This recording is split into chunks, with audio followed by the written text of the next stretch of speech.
യേശുവേ.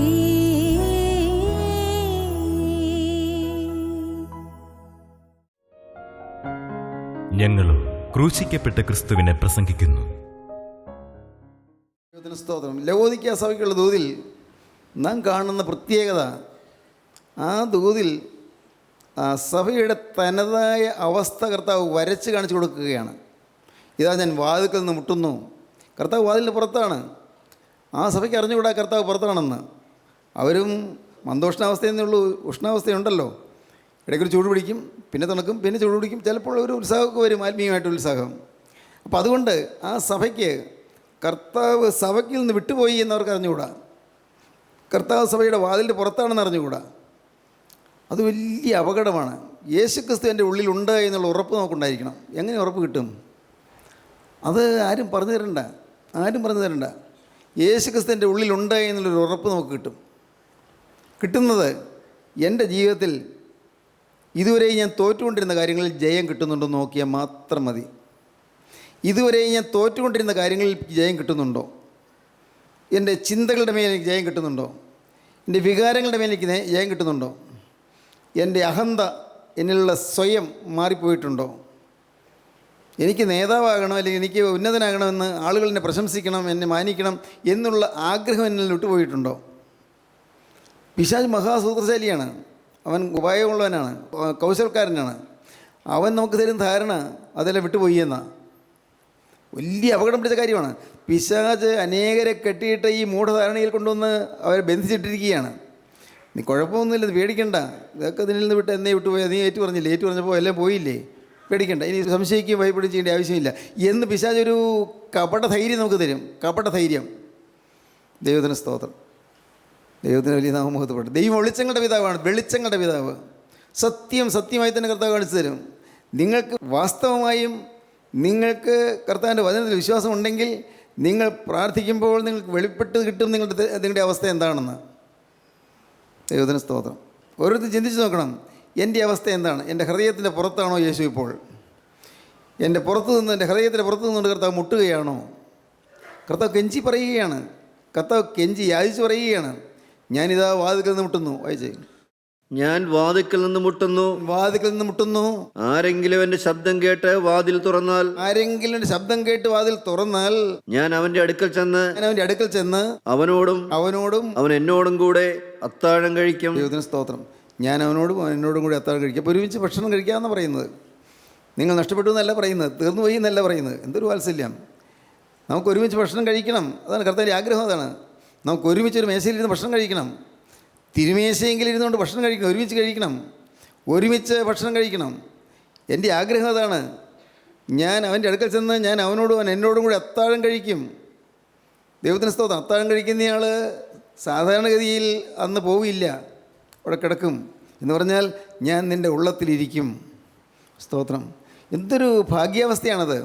യേശുക്രിസ്തു ഇന്ന് കെഞ്ചിക്കൊണ്ട് പറയുകയാണ്, ഞാൻ വാതിൽക്കൽ നിന്ന് മുട്ടുന്നു. ആരെങ്കിലും ശബ്ദം കേട്ട് വാതിൽ തുറന്നാൽ ഞാൻ അവൻ്റെ അകത്ത് ചെന്ന് ഞാൻ എന്നോടും കൂടി അത്താഴം കഴിക്കും. സ്തോത്രം. ഞാൻ ഇത് മാനസാന്തരപ്പെട്ട ആദ്യകാലത്തെല്ലാം ഈ വാക്യങ്ങളെല്ലാം വായിച്ച് ഞാൻ കോൾമേരിക്കൊണ്ടിട്ടുണ്ട്, രോമാഞ്ചം അണിഞ്ഞിട്ടുണ്ട്. വാതിൽക്കൽ നിന്ന് മുട്ടുന്നു. അപ്പോൾ ഞാൻ ചിന്തിക്കും, ആ കാലങ്ങളിലൊക്കെ ഞാൻ ചിന്തിക്കും. അത് ഞാൻ വളരെ ചെറുപ്രായമായിരുന്നല്ലോ, 17 വയസ്സ്. അതങ്ങനെ ചിന്തിക്കും, കർത്താവ് വാതിൽക്കൽ നിന്ന് മുട്ടുന്നു. അപ്പോൾ കർത്താവ് പോയിട്ടില്ല. എൻ്റെ വാതിൽക്കൽ കർത്താവ് മുട്ടുന്നുണ്ട്.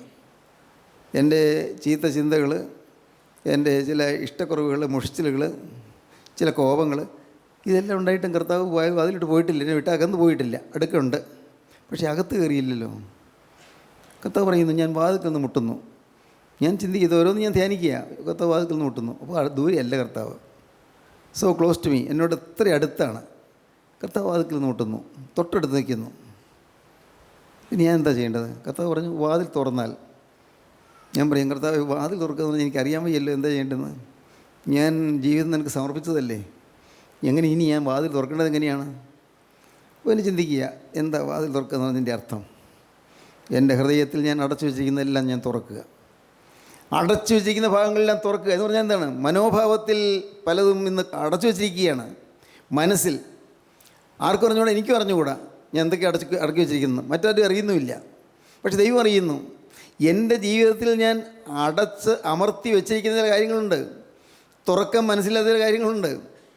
തുറക്കാൻ മനസ്സില്ല ഇല്ലേ? നിങ്ങൾ ചിന്തിച്ച് നോക്കൂ. ചില കാര്യങ്ങൾ നിങ്ങൾക്ക് തുറക്കാൻ മനസ്സില്ലാത്ത കാര്യങ്ങളുണ്ട്. ഉള്ളത്തിൻ്റെ ഉള്ളത്തിൽ ഒളിഞ്ഞിരിക്കുന്ന ചില കാര്യങ്ങളുണ്ട്.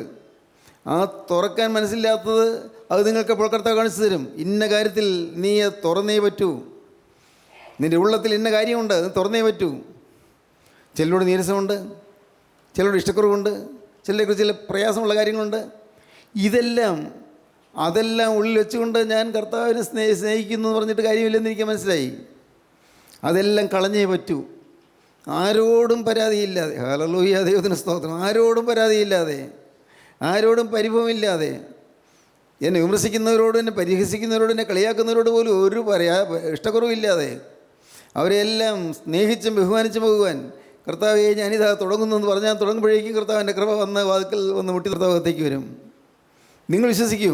നിങ്ങൾ അധികം പേരൊന്നും പ്രകടമായ പാപത്തിനൊന്നും പോകുന്നവരല്ല, തീർച്ചയായിട്ടും അല്ല.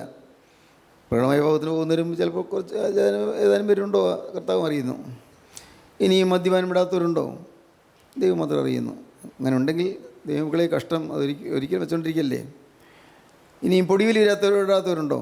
ഇനി വെച്ചുകൊണ്ടിരിക്കല്ലേ. ഇനിയും ചീട്ടുകളി മാറാത്തവരുണ്ട്. ചീട്ടുകളി ഈ ചീട്ടുകളി ഒരു കൂത്താവസ്ഥ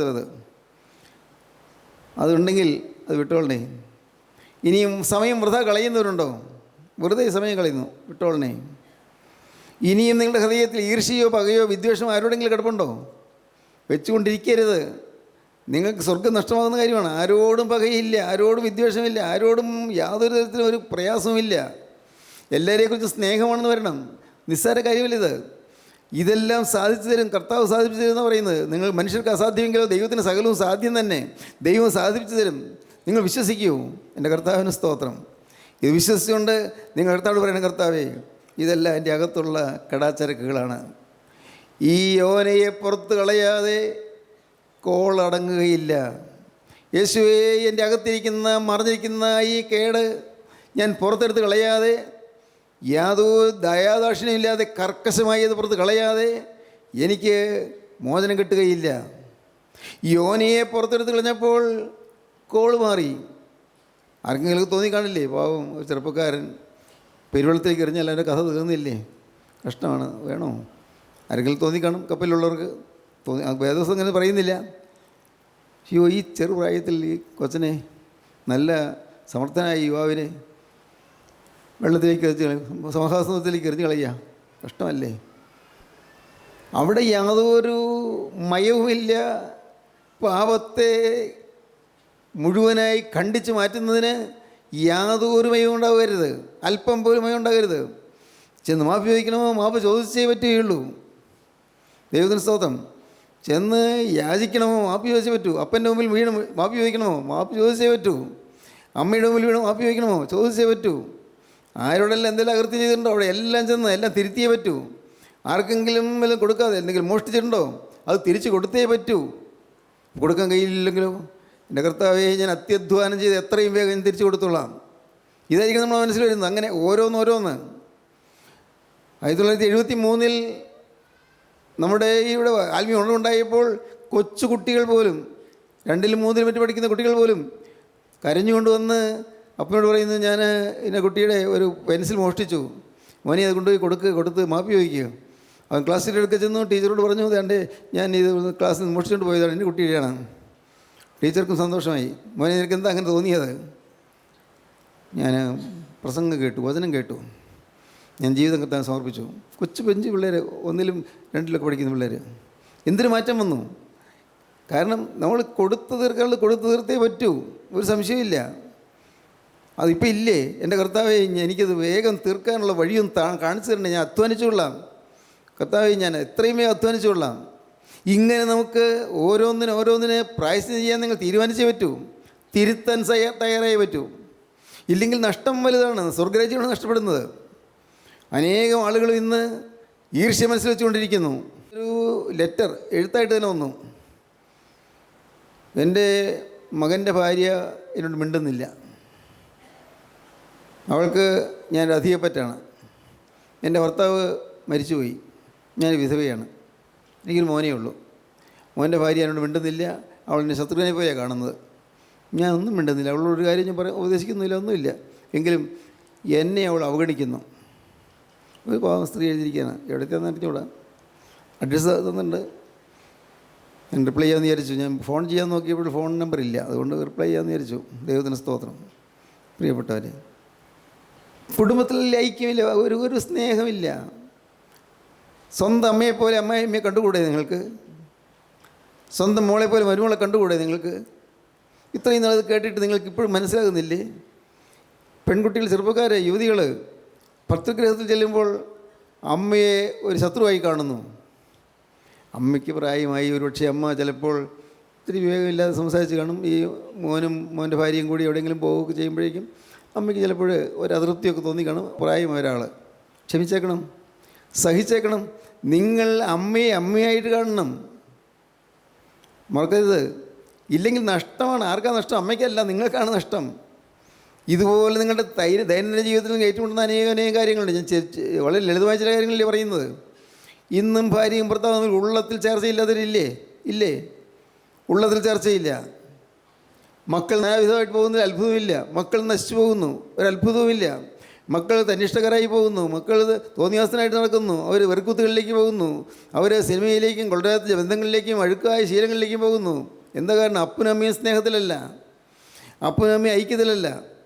വരണം, അപ്പനും അമ്മയും ഒരു ഹൃദയമായി തീരണം, ഒരു ഹൃദയമായി തീരണം. നോക്കൂ, ഭാര്യാഭർത്തകന്മാർ ഒരു ഹൃദയമായി ഇല്ലെങ്കിൽ മക്കൾക്ക് നഷ്ടമാണ്. അവർക്ക് സ്വർഗ്ഗരാജ്യം നഷ്ടപ്പെട്ടു പോകും. നിങ്ങൾ അവർക്ക് കൂടി ദ്രോഹം ചെയ്യുകയാണ്, മക്കൾക്ക് കൂടി ദ്രോഹം ചെയ്യുകയാണ്. ഇങ്ങനെ ചിന്തിച്ച് നോക്കി അനേകം പാവങ്ങൾ ഇപ്പോൾ നമ്മുടെ ഹൃദയത്തിലുണ്ട്. അടച്ചു വെച്ചിരിക്കുകയാണ്. എല്ലാം ഇവിടെ വാതിൽ അടച്ചു വെച്ചിരിക്കുകയാണ്. തുറക്കാൻ മനസ്സില്ല. ദൈവത്തിന് സ്തോത്രം. തുറന്നു കളഞ്ഞേ പറ്റൂ. എല്ലാം തുറക്കണം. ആദ്യം തനിയെ ഇരുന്ന് തുറക്കണമെന്ന് ഞാൻ പറയും. തനിയെ ഇരുന്ന് കർത്താവിൻ്റെ സന്നിധിയിൽ തന്നെത്താനിരുന്ന് ഓരോന്ന് എണ്ണി ഏറ്റു പറയണം. നാം നമ്മുടെ പാവങ്ങളെ ഏറ്റു പറയുന്നെങ്കിൽ അവൻ നമ്മുടെ പാവങ്ങളെ ക്ഷമിച്ച് സകല അനീതിയും പൊക്കി എന്ന് ശുദ്ധീകരിപ്പാൻ തക്കൊണ്ട് വിശ്വസന നീതിമാനുമാകുന്നു. ശുദ്ധീകരിക്കും, ഉറപ്പാണ്. അപ്പോൾ അവ ഏറ്റു പറഞ്ഞ് ഉപേക്ഷിച്ചാൽ മതി. ലംഘനങ്ങൾ മറയ്ക്കുന്നതിന് ശുഭം വരികയില്ല. അവ ഏറ്റു പറഞ്ഞ് ഉപേക്ഷിക്കുന്നതിനോ കണ്ട് ലഭിക്കും. ഉപേക്ഷിച്ചാൽ മതി. ഏറ്റു പറയുന്നു, ഉപേക്ഷിച്ചു, ഇനി അത് ആവർത്തിക്കുകയില്ല. കൊള്ളാം, ക്ഷമിച്ച് കിട്ടും. നീ ദൈവത്തോട് ഏറ്റു പറയുക, എന്ത് ചെയ്തു എന്ന് പറയുക. വെറുതെ ജനറലൈസ് ചെയ്ത് ഞാൻ എല്ലാ പാവവും ചെയ്തു എന്ന് പറഞ്ഞാലൊന്നും പാവം കർത്താവ് മോചിച്ച് തരികയില്ല. കർത്താവെ ഞാൻ മുഴുവൻ പാവിയാണെന്ന് പറഞ്ഞാലും കർത്താവ് മോചിച്ച് തരികയില്ല. ഞാൻ പിഴയാളി എന്ന് പ്രാർത്ഥന ചൊല്ലിയാലും കർത്താവ് മോചിച്ച് തരികയില്ല. പണ്ട് പ്രാർത്ഥന പുസ്തകത്തിൽ ഒരു പ്രാർത്ഥനയുണ്ട്, ഞാൻ പിഴയാളി, ഞാൻ കുറ്റവാളി. അത് ചൊല്ലിയാലും കർത്താവ് മോചിച്ച് തരികയില്ല. എങ്ങനെയാണ് പാവമോചനം കിട്ടുന്നത്? ഓരോ പാവവും എണ്ണി ഓർത്ത് തകരണം നിങ്ങൾ. അയ്യോ, ഞാൻ എന്ത് ചെയ്തു പോയി, അയ്യോ എനിക്ക് എന്താണ് ഈ അബദ്ധം പറ്റിപ്പോയത്, അയ്യോ ഞാൻ എന്ത് അപകടത്തിലേക്കാണ് ഞാൻ പോയത്, എന്തെങ്കിലും അനർത്ഥങ്ങളാണ് എനിക്ക് വന്നത്. ഓരോന്ന് ചകഞ്ഞെടുത്ത് ഓരോന്ന് ഏറ്റുപറഞ്ഞ് കർത്താവെ ക്ഷമിക്കണമേ എന്ന് കർത്താവിനോട് പറയണം. കർത്താവിൻ്റെ തിരുരക്തത്തിൽ കഴുകണമേ എന്ന് കർത്താവിനോട് പറയണം. നോക്കൂ, നമ്മുടെ ജീവിതത്തിൽ പാപമോചനം കിട്ടണമെങ്കിൽ നാം തന്നെത്താനിരുന്ന് കരയണം, ഉള്ളത്തിൽ കരയണം, ഹൃദയത്തിൽ കരയണം, അതിവേദനപ്പെട്ടുകൊണ്ട് കർത്താവെ അബദ്ധം പറ്റിപ്പോയല്ലോ, തെറ്റ് പറ്റിപ്പോയല്ലോ, ഞാൻ എങ്ങനെ തിരുത്താൻ വകയില്ലല്ലോ. ദൈവത്തിന് സ്തോത്രം. സഭയിൽ കുമ്പസാരം വെച്ചിരിക്കുന്നത് അതിനുവേണ്ടിയാണ്. അതുകൊണ്ടാണ് ബഹുമാനപ്പെട്ട അച്ഛന്മാരുടെ ഗേറ്റ് പറയുന്നത്. അച്ഛന്മാരുടെ ഗേറ്റ് പറയുന്നതിൻ്റെ കാരണം അതാണ്. ഞാനെക്കുറിച്ച് കൂടുതൽ പറയുന്നില്ല. പക്ഷേ നാം ഒരു കുമ്പസാരം നടത്തണം. ഞാൻ ഓർക്കുന്നു, ലജ്ജാകരമായ കാര്യമാണ് പറയുന്നത്. ഈ കൂത്താട്ടുകുളത്ത് ചോരക്കുഴി പള്ളിയിൽ സ്വയം സുവിശേഷ സംഘത്തിൻ്റെ ഒരു വാർഷിക ധ്യാനം നടക്കുകയായിരുന്നു. അന്ന് അവിടെ മോശസലാം റമ്പാൻ പാത്രീസ്വാദുള്ളൊരു പ്രസിദ്ധനായ, ഇപ്പോൾ അദ്ദേഹം മെത്രാച്ചനാണ്, അന്ന് അവിടെ ഉണ്ടായിരുന്നതാണ് ധ്യാനം നയിച്ചത്. അന്ന് ഏതാനും അച്ഛന്മാരുണ്ടായിരുന്നു. എനിക്ക് പരിചയമുള്ള അച്ഛൻ്റെ അടുക്കൽ ചെന്ന് പാവ കയറ്റി അറിയാനൊരു നാണം. കാരണം അതിന് തൊട്ട് തലേ പ്രാവശ്യം ഞാൻ അദ്ദേഹത്തിൻ്റെ അടുക്കൽ പറഞ്ഞ പാവം പിന്നെയും പറയും, അപ്പോൾ അദ്ദേഹത്തിന് എന്നെക്കുറിച്ച് എന്ത് തോന്നും എന്നെനിക്കൊരു ലജ്ജ. ആ പ്രാവശ്യം ഞാൻ വേറൊരാൾക്ക് കയറ്റി പറഞ്ഞു, പാവ കയറ്റി പറഞ്ഞു വേറൊരാൾക്കൽ. അന്ന് ഒരു 24-25 വയസ്സ് പറയുകയാണെന്ന് എനിക്ക് തോന്നുന്നു. അത്രയേ ഉള്ളൂ. അത് 23-24 വയസ്സ്. ദൈവത്തിന് സ്തോത്രം. പ്രകടമായി പാവപ്രവൃത്തിയൊന്നും ചെയ്തില്ല കേട്ടോ, അതല്ല ഏറ്റു പറഞ്ഞത്, അങ്ങനെയൊന്നും പറയാനുണ്ടായിരുന്നില്ല. പക്ഷേ എൻ്റെ ഹൃദയത്തിലുള്ളതായ വാശിയും വഴക്കും ഇഷ്ടക്കുറവും എല്ലാം ശാഠ്യപ്രകൃതി, അതൊക്കെയായിരുന്നു കോപം, ഇതൊക്കെയായിരുന്നു എനിക്ക് മാറാത്ത പാവങ്ങൾ. അതുപോലെ മനസ്സിൽ അശുദ്ധമായ ചിന്തകൾ, ഇതെല്ലാം കഴിഞ്ഞ പ്രാവശ്യം അച്ഛൻ്റെ ഒക്കെ പറഞ്ഞിട്ട് പിന്നെയും അത് തന്നെ പറഞ്ഞുകൊണ്ട് ഞാൻ ചെല്ലണം എങ്ങനെയാണ്? അതുകൊണ്ട് ഞാൻ വേറെ അച്ഛനെ തേടി. അത്ര ലജ്ജാകരമായിരുന്നു എൻ്റെ ആത്മീയ ജീവിതത്തിൻ്റെ ആരംഭകാലം. ദൈവത്തിന് സ്തോത്രം. പ്രിയപ്പെട്ടവരെ, നിങ്ങൾ കാര്യം ചെയ്യണം, ഏറ്റു പറഞ്ഞാൽ പോരാ, എന്ത് ചെയ്യണം? ഉപേക്ഷിക്കണം. ലംഘനങ്ങളെ മറയ്ക്കുന്നതിന് ശുഭം വരികയില്ല, അവയെ ഏറ്റുപറഞ്ഞ് ഉപേക്ഷിക്കുന്നവനോ കരണം ലഭിക്കും. ഏറ്റുപറഞ്ഞ് ഉപേക്ഷിക്കുന്നവനോ കരണം ലഭിക്കും. പട്ടക്കാരൻ പാപം കേൾക്കാനുള്ള വിവേചനാശക്തിയുള്ളയാളായിരിക്കണം.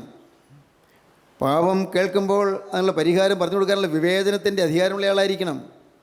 അങ്ങനെയാണ് സഭയുടെ സങ്കല്പം. പട്ടക്കാരൻ പാവം കേൾക്കുമ്പോൾ ആ കേൾക്കുന്ന പാവം അത് തന്നിലേക്കൊന്നും ആവാഹിച്ച് വരാതെ, ആ പാവത്തിൻ്റെ മലിനീയതൊന്നും തന്നിലേക്ക് പറ്റാതെ വളരെ സൂക്ഷിച്ച് ദൈവസന്നിധിയിൽ ജാഗരിച്ചു കൊണ്ടുവേണം ഓരോരുത്തരെയും പാവം കേൾക്കാൻ. കർത്താവിന് സ്തോത്രം. കുറേ ആത്മീയ പാഠങ്ങളുണ്ട്. പാപം കേൾക്കുന്നത് അത്ര നിസ്സാര കാര്യമല്ല. ഒരാളുടെ പാപം കേൾക്കുന്നത് നിസ്സാര കാര്യമല്ല. നിവൃത്തിയുണ്ടെങ്കിൽ, ഞാൻ എൻ്റെ അനുഭവം പറയാം, നിവൃത്തിയുണ്ടെങ്കിൽ ഞാൻ ആരുടെയും പാവം കേൾക്കുകയില്ല. കാരണം ഈ പാവം ഏറ്റു പറയുമ്പോൾ അത്രയും ദുരാത്മാക്കൾ പുറത്തേക്ക് വരിക. ആ ഏറ്റു പറയുന്ന വാക്കുകൾ കൊണ്ട് ദുരാത്മാക്കളാണ് പുറത്തേക്ക് വരുന്നത്. ആ ദുരാത്മാക്കൾ എല്ലാം എന്നെ ഒന്നടിക്കും. ഈ പാവം കേൾക്കുന്ന എന്നെ ഒന്നടിക്കും. അതുകൊണ്ടാണ് പല വട്ടക്കാർക്കും ആത്മീയമായി വളരാൻ പറ്റാത്തത്, വേണ്ടതുപോലെ ആത്മീയമായ ശുദ്ധീകരണം കിട്ടാത്തത്. എത്രയോ പേരുടെ പാവം ഇങ്ങനെ കേട്ട് അവരും ആ പാവമെല്ലാം ഊറ്റി കുടിക്കുന്നു. ഓരോരുത്തരും പാവം ഏറ്റുപറയുമ്പോൾ ആ പാവത്തിൻ്റെ ആ രസം, അത് ഒരു മധുരമായിട്ട് അവർ ഏറ്റെടുക്കുന്നു. അതുകൊണ്ട് അവർക്ക് നഷ്ടം വരുന്നു. സൂക്ഷിക്കണം. പാവം ഏറ്റുപറയുന്നത് കേൾക്കാൻ നിങ്ങൾ ആരെങ്കിലും നിന്നാൽ അപകടമാണ്. അതിനുള്ള അധികാരമുള്ളവർ മാത്രമേ കേൾക്കാവൂ. അധികാരമില്ലാതെ നിങ്ങളതൊക്കെ ചെയ്തു കഴിഞ്ഞാൽ അപകടമാണ്. ദൈവത്തിന് സ്തോത്രം. ആത്മീയമായ അധികാരം, സ്പിരിച്വൽ അതോറിറ്റി, ആത്മീയ അധികാരം ഉണ്ടെങ്കിൽ മാത്രമേ കേൾക്കാവൂ. അനേകം സുവിശേഷകന്മാർക്ക് വരുന്ന ഒരു വലിയ അപകടം അതാണ്. അനേകം സുവിശേഷകന്മാർ അവരെ ഒരു സമയത്ത് നല്ലതുപോലെ വളർന്ന് അനുഗ്രഹീതരായി തീർന്നതിന് ശേഷം പിന്നീട് അവരുടെ ആത്മീയം തകർന്നത് ചിലരുടെ പാപം കേട്ടതുകൊണ്ടാണ്. പാപം കേൾക്കുമ്പോൾ അതിൻ്റെ ഒരു അംശം കുടിക്കുന്ന വെച്ചാൽ അതിൻ്റെ അംശം ഉള്ളത്തിലേക്ക് പോകും. അത് ദോഷമായി തീരും. ദൈവത്തിന് സ്തോത്രം. പ്രിയപ്പെട്ടവരെ, ഞാൻ പറയട്ടെ, നിങ്ങളുടെ ജീവിതത്തിൽ നിങ്ങൾക്ക് വ്യക്തമായും ഒന്നും മറച്ചു വയ്ക്കാതെ തുറന്ന് കർത്താവിനെ ഉള്ളത്തിലേക്ക് നിങ്ങൾ സ്വീകരിച്ചാൽ നിങ്ങൾക്ക് രക്ഷപ്പെടാം. സ്തോത്രം. യേശുക്രിസ്തു അകത്തേക്ക് വരുന്നതിന് വേണ്ടി നിങ്ങൾ വിളിക്കുക യേശുവിനെ. ഈ ലവോദിക്ക സഭയ്ക്കുള്ള ദൂത് വായിക്കുമ്പോൾ നിങ്ങൾക്ക് കാണാം. ലവോദിക്ക സഭയ്ക്കുള്ള 7ാമത്തെ സഭയ്ക്കുള്ള ദൂത്, 7 സഭകൾക്കുള്ള ദൂത്. ലവോദിക്ക സഭയ്ക്കുള്ള ദൂതിൽ കാണുന്ന പ്രത്യേകത, അവിടെ ജനം യേശുക്രിസ്തുവിൻ്റെ കൃപയ്ക്ക് വേണ്ടി ദാഹിച്ച് വലഞ്ഞ് വിളിക്കുമ്പോൾ, അങ്ങനെ വില കൊടുക്കുമ്പോൾ അവർക്ക് ദൈവത്തിൻ്റെ സമാധാനം കിട്ടും, പാപമോചനം കിട്ടും. കർത്താവിന് സ്തോത്രം. ദൈവത്തിന് സ്തോത്രം. ഇന്ന് നിങ്ങളൊരു കാര്യം തീരുമാനിക്കാമോ? എൻ്റെ കർത്താവേ, ഞാൻ വില കൊടുക്കാൻ തയ്യാറാണ്. എന്തെല്ലാം നഷ്ടം വന്നാലും എനിക്ക് പാപമോചനം കിട്ടണം. എന്തെല്ലാം എനിക്ക് നഷ്ടപ്പെട്ടാലും ശരി, ആരെല്ലാം എനിക്ക് എതിരായാലും ശരി, എനിക്ക് ബന്ധനം അഴിച്ചു കിട്ടണം. ബന്ധനം അഴിഞ്ഞു കിട്ടണം. പാപത്തിൻ്റെ ബാധ എന്നിൽ മാറിക്കിട്ടണം. സഹോദരങ്ങളെ, അനേകർ ബാധയുള്ളവരാണ്, ബന്ധനമുള്ളവരാണ്. നിങ്ങൾ സ്വപ്നങ്ങൾ നോക്കിയാൽ മതി. സ്വപ്നം കാണുന്നു. രാത്രി ഉറങ്ങിക്കിടക്കുമ്പോൾ മയക്കത്തിൽ നിങ്ങൾ സ്വപ്നം കാണും. ആ സ്വപ്നം നോക്കിയാൽ മതി, നിങ്ങൾ തനി സ്വഭാവം മനസ്സാകും. സ്വപ്നം നോക്കുമ്പോൾ നിങ്ങൾക്ക് മനസ്സിലാകും നിങ്ങളുടെ തനതായ സ്വഭാവം എന്താണെന്ന്. അശുദ്ധിയും അഴുക്കും എല്ലാം ഉണ്ട്. ചിലപ്പോൾ നിങ്ങൾ വലിയ പാമ്പിനെ കാണുന്നു, ചിലപ്പോൾ ആന നിങ്ങൾ ഓടിച്ചിട്ട് നിങ്ങൾ കൊല്ലാൻ വരുന്നു, അല്ലെങ്കിൽ സിംഹമോ പുള്ളിപ്പുലിയോ വരുന്ന പോലെ കാണുന്നു, അല്ലെങ്കിൽ നിങ്ങൾ ഇടുക്കിടയിൽ നിൽക്കുന്ന പോലെ കാണുന്നു. ചിലപ്പോൾ നിങ്ങൾ കിടക്കുന്ന കിടപ്പിൽ നിന്ന് ആരോ നിങ്ങൾ എടുത്തെറിയുന്നത് പോലെ, കിടക്കയിൽ നിന്ന് എടുത്തെറിയുന്ന പോലെ തോന്നുന്നു. ചിലപ്പോൾ വായു മൂക്കും കുത്തിപ്പിടിച്ചുകൊണ്ട് ആരോ നിങ്ങളെ കഴുത്തിൽ കുത്തിപ്പിടിച്ചുകൊണ്ട് കൊല്ലാൻ തോന്നുന്ന പോലെ തോന്നുന്നു. ഈ സ്വപ്നങ്ങളെല്ലാം ഓരോന്നും കാണുമ്പോൾ മനസ്സിലാക്കണം, ഇതാണ് എൻ്റെ തനതായ അവസ്ഥ. എൻ്റെ അകത്തൊരു മൃഗമുണ്ട്. മനസ്സിലാക്കണം, എൻ്റെ അകത്തൊരു മൃഗമുണ്ട്, മൃഗീയ വാസനയുണ്ട്, മൃഗത്തിൻ്റെ സ്വഭാവമുണ്ട്. നിർഭാഗ്യവശാൽ ഈ സ്വഭാവം എന്നിലുണ്ട് എന്ന് ഞാൻ അറിയുന്നില്ല. എന്നാൽ എനിക്ക് ഈ സ്വഭാവമുണ്ട്, മൃഗത്തിൻ്റെ സ്വഭാവമുണ്ട്, മൃഗീയ വാസനയുണ്ട് എന്ന് ഞാൻ അറിയുമ്പോഴാണ് ഞാൻ നിലവിളിക്കുന്നത്. എൻ്റെ കർത്താവേ, ഉറക്കത്തിൽ ആരോ പിടുത്ത് എറിയുന്നത് പോലെ തോന്നുന്നു, ഞാൻ എന്ത് ചെയ്യും? ഉറക്കത്തിൽ എഴുന്നേറ്റ് വാതിലൊന്ന് പുറത്തു പോകുന്നു, ചുറ്റുപാടൊക്കെ നടന്നിട്ട് വരുന്നു, പിന്നെ വാതിലടച്ചു, കുറ്റിയിട്ടു, അകത്തുനിന്ന് കിടക്കുകയും ചെയ്യും. ഈ ഇറങ്ങിപ്പോയതോ വരുന്നതോ ആളറിയുന്നില്ല. എന്തിനിറങ്ങിപ്പോയത് ആർക്കറിയാം? സ്വപ്നാടനം എന്ന് പറയും. സ്വപ്നത്തിൽ ഇങ്ങനെ സഞ്ചരിക്കുന്നു, അക്ഷരീയമായി ഇറങ്ങിപ്പോകുന്നു. മുറിയിൽ നിന്ന് പുറത്തിറങ്ങി വരാന്തയിൽ ചെല്ലുന്നു, അവിടെ പുറത്തിറങ്ങി മുറ്റത്തൂട്ടി നടക്കുന്നു. എന്തെല്ലാം, ഒന്നും പ്രത്യേകിച്ച് കാര്യം ഉണ്ടായിട്ടല്ല, അതെല്ലാം സ്വപ്നത്തിൽ നടക്കുന്നത്. എന്നിട്ട് പിന്നീട് തിരിച്ചു വന്ന് അകത്ത് കയറി കിടന്ന് വാതിൽ കുറ്റിയിട്ടേ കിടക്കുകയുള്ളൂ. നോക്കൂ, ഇതൊരു വലിയ ഈ സ്വപ്നാടനം എന്ന് പറയുന്നത് ഒരു മാനസിക രോഗം തന്നെയാണ് വാസ്തവത്തിൽ. ഇതെല്ലാം പൈശാചികമായ വ്യാപാരമാണ്. എൻ്റെ ദൈവത്തിന് സ്തോത്രം. പിശാചിൻ്റെ ഈ തന്ത്രങ്ങളൊന്നും നമ്മൾ ഫലിക്കാതിരിക്കണമെങ്കിൽ നാം ക്രിസ്തുവിൻ്റെ തിരക്തത്താൽ ആവരണം ചെയ്യപ്പെട്ടവരായിരിക്കണം. ക്രിസ്തുവിൻ്റെ തിരക്തത്താൽ മൂടപ്പെട്ടവരായിരിക്കണം. ആസകലം ക്രിസ്തുവിൻ്റെ തിരക്തം വന്ന് ആവരണം ചെയ്യണം. ദൈവത്തിന് സ്തോത്രം. ആ ഭാഗ്യം നിങ്ങൾക്ക് വേണമോ പ്രിയപ്പെട്ടവരെ? ഈ ക്രിസ്തുവിൻ്റെ രക്തത്താലുള്ള ആച്ഛാദനം, ക്രിസ്തുവിൻ്റെ രക്തത്താലുള്ളതായ ആവരണം വേണമോ നിങ്ങൾക്ക്? കർത്താവിന് സ്തോത്രം. ഞാൻ സന്തോഷത്തോടെ പറയട്ടെ, നിങ്ങൾക്ക് തരാൻ കർത്താവ് തയ്യാറാണ്. വേണമെങ്കിൽ രക്തത്താൽ പൊതിഞ്ഞ് തരാൻ കർത്താവ് തയ്യാറാണ്. വേണമെങ്കിൽ വന്ന പാപങ്ങളെല്ലാം മറച്ചു തരാൻ കർത്താവ് തയ്യാറാണ്. ഇനി ഒരു പാപം വരാതെ നിങ്ങളെ കാക്കുവാൻ കർത്താവ് ശക്തനാണ്. വിശ്വസിക്കൂ, യേശുക്രിസ്തുവിന് അസാധ്യമായിട്ട് ഒന്നുമില്ല. ഇന്ന് നിങ്ങൾ വചനം കേട്ടുകൊണ്ടിരിക്കുമ്പോൾ നിങ്ങൾ വിശ്വസിക്കൂ, നിങ്ങളുടെ അരികത്ത് യേശു വന്നിട്ടുണ്ട്. യേശു നിങ്ങൾക്ക് ധൈര്യം തരികയാണ്. യേശു നിങ്ങൾക്ക് പ്രത്യാശ തരികയാണ്.